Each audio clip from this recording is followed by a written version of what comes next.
What's going on, guys? My name is Astrophotography, and tonight we're going to be revisiting M97 and M108. M97, also known as the Owl Nebula, is a planetary nebula, and M108 is an edge-on spiral galaxy, and both objects are located in the constellation Ursa Major. So right off the back, right here we have Ursa Minor right here, and then obviously we got Polaris right there. And then if I zoom back out, right here we got the Ursa Major, or the Big Dipper, of course. And then if I zoom in, this is the bright star America, of course, and both M97 and M108 are really close to that bright blue star. So I imaged both of these targets around May of last year when all that wildfire from like Canada was going on. And I'll be honest with you, it was probably the worst time to be doing any astronomy or astrophotography because the whole entire sky was very grayish, and it was also not safe to be outside too, since you didn't want to breathe in all that toxic air and stuff. And I'm hoping this year it's not too bad. Tonight beginning of tonight I've been dealing with a lot of clouds and stuff.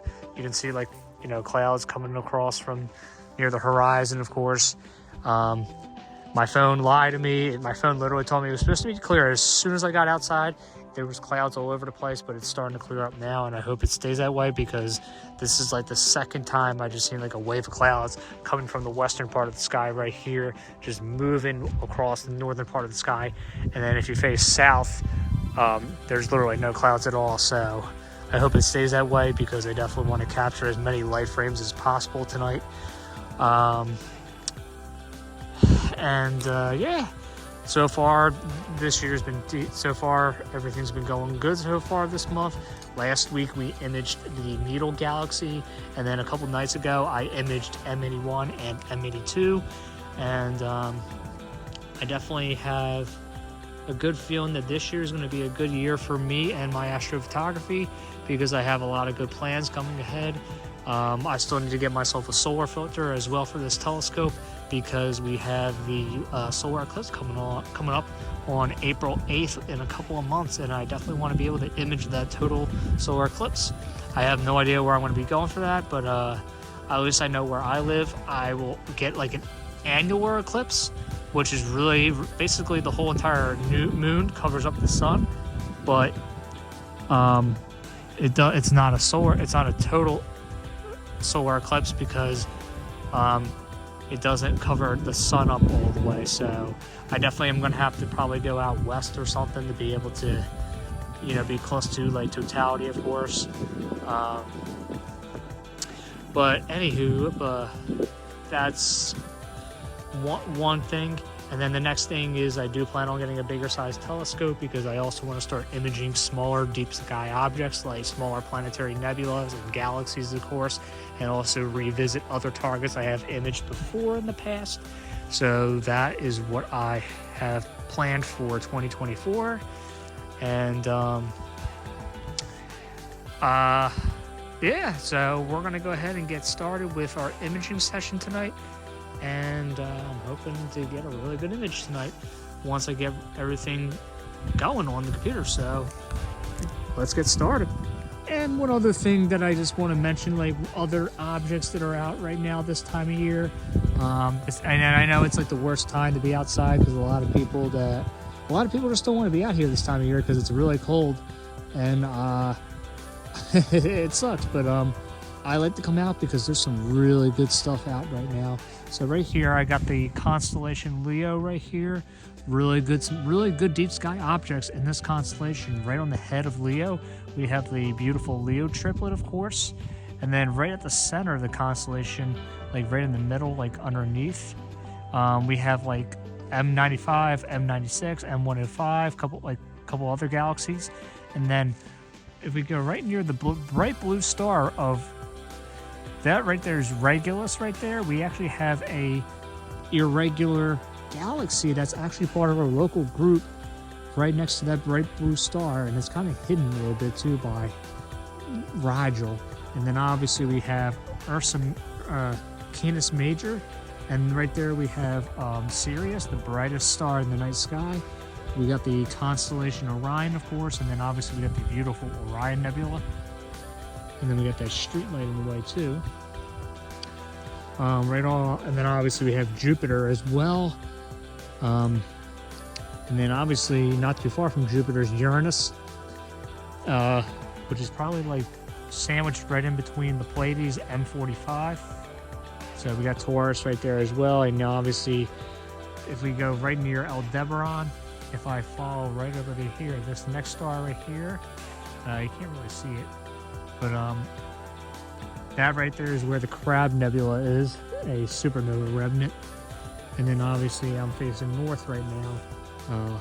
We have Ursa Minor right here, or the Little Dipper, and then right there we have Polaris, which obviously that's like one of the stars, that's like my go-to star for polar aligning, because that's, you know, that's pretty much how I don't get star trails, because that's how a mount works, because essentially I'm following the Earth's rotation, and as long as I take a longer exposure image, I won't get star trails. So yeah.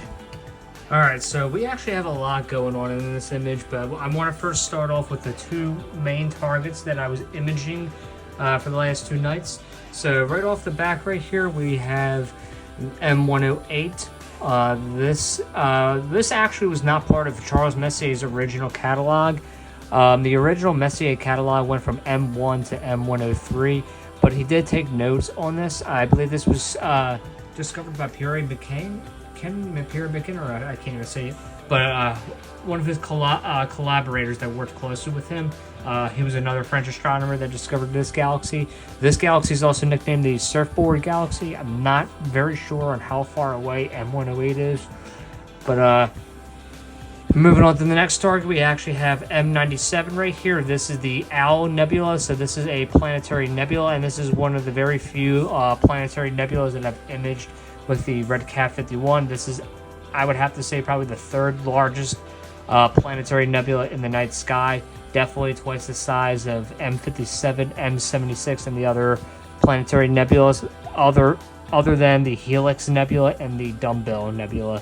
Obviously, the Dumbbell Nebula is twice the size of M97, but definitely is still a half-decent target with the Red Cat 51 or any other Widefield telescope. But besides these two targets right here, guys, I did capture two other deep sky objects or galaxies in my image. This next target right here, I believe this is NGC 3361, I believe.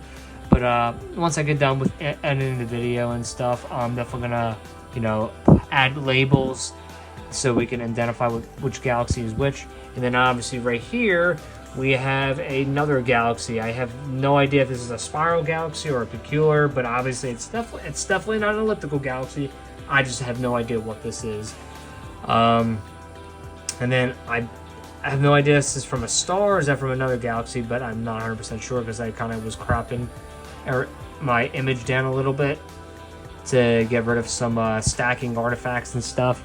But I'm pretty happy with how this image turned out, guys. The freaking focusing was on point. Definitely, let me just zoom out real quick so we can get just to get an idea of how good it is sometimes to use a wide field telescope, because especially when you're capturing like multiple targets in a single image. So yeah, I'm pretty happy with how this turned out. I think I got a total of 2 hours and 17 minutes worth of exposure. My first night I could have gotten a lot more. I could have gotten more data, but clouds ended up moving out. And then I was out last night for an hour, but I had to come in early because I had to get up early for work. But I'm pretty happy with how this turned out, guys. If you want to see more of my videos, please subscribe down below, and let's go ahead and take a look at the final image.